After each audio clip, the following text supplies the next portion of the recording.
7월 6일 먼저 보는 재미니보입니다. 제주도가 코로나19 확산 등으로 생계의 위협을 느끼는 도민을 지원하기 위해 추진하는 제2차 제주형 재난긴급생활지원금 지급이 계획보다 늦어져 8월에야 받을 수 있을 것으로 예상됩니다. 지급 방식 등을 놓고 제주도와 제주도의회, 시민사회단체 등이 입장차를 보이면서 지원 대상이 뒤늦게 결정됐기 때문입니다. 도민사회는 경기 침체 등으로 생활고를 호소하고 있지만 정치권이 논쟁을 하면서 시간만 지체해 재난기금 지원 효과를 떨어뜨린 것 아니냐는 목소리가 나오고 있습니다. 자세한 내용 일면에서 보실 수 있습니다. 제주도가 제2차 추가 경정 예산을 편성하는 계획을 마련한 가운데 제주도의회의 제출이 늦어지면서 졸속 심사에 대한 우려의 목소리가 나오고 있습니다. 제주도의회는 연간 의사 일정에 따라 오는 13일부터 23일까지 제2회 추가 경정 예산안과 조례안 등 안건을 처리할 예정입니다.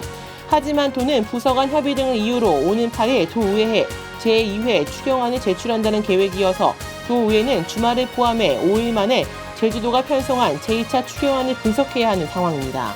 올 여름이 코로나19 충격으로 흔들린 제주 경제 회복을 가늠할 첫 번째 변곡점이 될 전망입니다.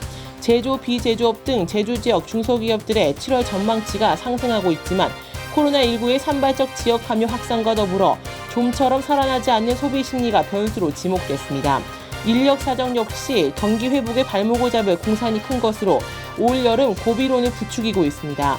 자세한 내용 재미니보 경제면에서 보실 수 있습니다. 제주도 내 유흥주점 등 고위험시설 전자출입 명부 사용이 지난 1일부터 의무화됐지만 제대로 이행되지 않고 있어 후속 대책이 요구되고 있습니다.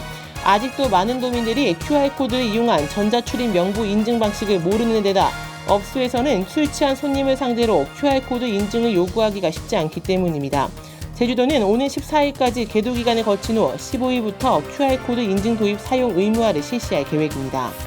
제주도민 10명 중 6명은 아이들의 행복을 위한 최우선적인 학교 교육의 요소로 인성을 꼽았습니다.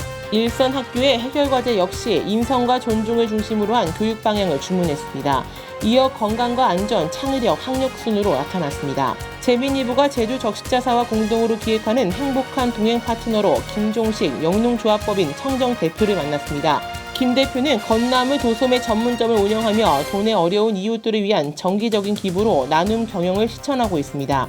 김 대표는 14년 전 처음으로 초록우산에 소정의 기부금을 후원하면서 본격적인 봉사활동을 시작했으며 정기적으로 지역 보육원에 봉사활동을 하고 있습니다. 김 대표의 나눔 철학을 재미니보 지면을 통해 공유합니다. 자세한 내용 재미니보에서 보실 수 있습니다. 지금까지 먼저 보는 재미니보였습니다.